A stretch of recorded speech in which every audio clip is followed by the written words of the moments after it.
শারদীয়ার অন্যতম আকর্ষণ সংবাদ শিরোনাম প্রকাশিত শারদ সংখ্যা 2024। শারদীয়া 1431 দুর্গাপুজো উপলক্ষে সংবাদ শিরোনাম পত্রিকা আগামী 15ই আশ্বিন 1431 ইংরাজি 2রা অক্টোবর 2024 অর্থাৎ মহালয়ার পূর্ণ লগ্নে শারদ সংখ্যা প্রকাশ করতে চলেছে। আপনাদের জানাই, এই শারদ সংখ্যায় আপনাদের রচিত গল্প, প্রবন্ধ, নিবন্ধ, ভ্রমণ কাহিনী, কবিতা প্রভৃতি প্রকাশের জন্য আমাদের পাঠাতে পারেন। আপনাদের লেখা অবশ্যই হোয়াটসঅ্যাপে টাইপ করে 8770267797 অথবা 9007322922 এই নাম্বারে। নমস্কার, আমি অনিশা আর আপনারা দেখছেন সংবাদ শিরোনাম। আবারও মানবিক উদ্যোগ নিলেন জামালপুর ব্লকের নেতা শাহাবুদ্দিন মণ্ডল। অসহায় ভিক্ষুকদের পাশে দাঁড়ালেন জামালপুর 1 গ্রাম পঞ্চায়েতের উপপ্রধান শাহাবুদ্দিন মণ্ডল। প্রবল বৃষ্টির জেরে অসহায় ভিক্ষুকদের বাড়িতে নেই চাল ডালের সামগ্রী, আর এটাই চাল ডাল সামগ্রী উপহার স্বরূপ দিলেন শাহাবুদ্দিন মণ্ডল। কয়েকদিনের প্রবল বৃষ্টিতে সবচেয়ে অসহায় বোধহয় ওরা, যারা দিন যাপন করেন অন্যের অনুগ্রহে।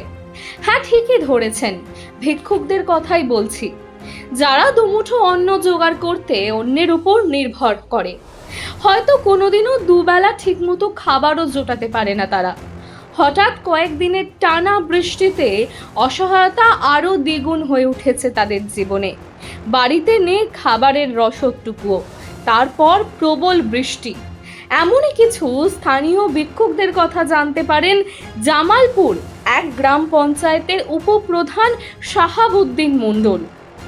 তাই আর দেরি না করে খাদ্য সামগ্রী পৌঁছে দিলেন তিনি। প্রতিদিনের প্রয়োজনীয় রসদ, চাল, ডাল, আলু, মুড়ি এসব কিছু উপহার স্বরূপ ভিক্ষুকদের কাছে পৌঁছে আবারও দৃষ্টান্ত স্থাপন করলেন শাহাবুদ্দিন মণ্ডল। আপনারা জানেন, এই কয়েকদিন ধরেই প্রচণ্ড বৃষ্টিপাত হচ্ছে, বর্ষাকালীন বৃষ্টি, এবং তার পাশাপাশি আমাদের দামোদর নদেও একটা বিশাল জলও ছেড়েছে, এবং বেশ কয়েকদিন বৃষ্টির ফলে বিভিন্ন এলাকা বিভিন্ন জলমগ্ন হয়ে গেছে।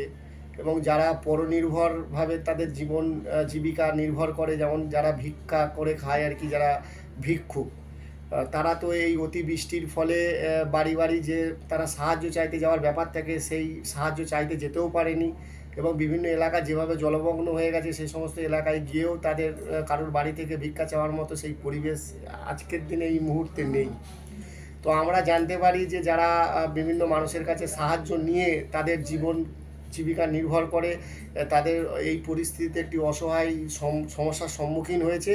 এবং জানতে পেরে আমরা আমাদের এলাকার যে সমস্ত ভিক্ষুকরা আছেন, যারা ভিক্ষা করে তাদের দিন যাপন করেন, তাদের সকলকে আমরা আজকে একটা জায়গায় একত্রিত করি, এবং একত্রিত করে তাদেরকে আমরা বিভিন্ন খাদ্য সামগ্রী তুলে দিই, যাতে তাদের কোনো রকম কোনো সমস্যা না হয়। এবং আগামী দিনে তাদের যদি কোনো সমস্যা হয় বা কোনো রকম সমস্যা দেখা দেয়, আমরা আমাদের সাথে যোগাযোগ করতে বলেছি, আমরা তাদের পাশে আছি বলে আশ্বস্ত করেছি। কারণ বাংলার মুখ্যমন্ত্রী মমতা বন্দ্যোপাধ্যায় জন্ম থেকে মৃত্যু পর্যন্ত প্রত্যেকটা মানুষের আপদে বিপদে সব সময় সব জায়গায় মানুষের পাশে থাকেন। তো ওনারই দেখানো পথে আমরা হাঁটছি, এবং ওনারই আমরা সৈনিক। তো উনি যেভাবে মানুষের পাশে থাকেন, আমরাও সেইভাবে মানুষের পাশে থেকে ওনার দেখানো পথকে অবলম্বন করে চলার চেষ্টা করছি। মানুষের পাশে, মানুষের সাথে আমরা আছি এই বাংলাতে। আপনারা দেখছেন সংবাদ শিরোনাম। দেখলেন তো অনেক কিছু, এবার দেখুন নতুন কিছু।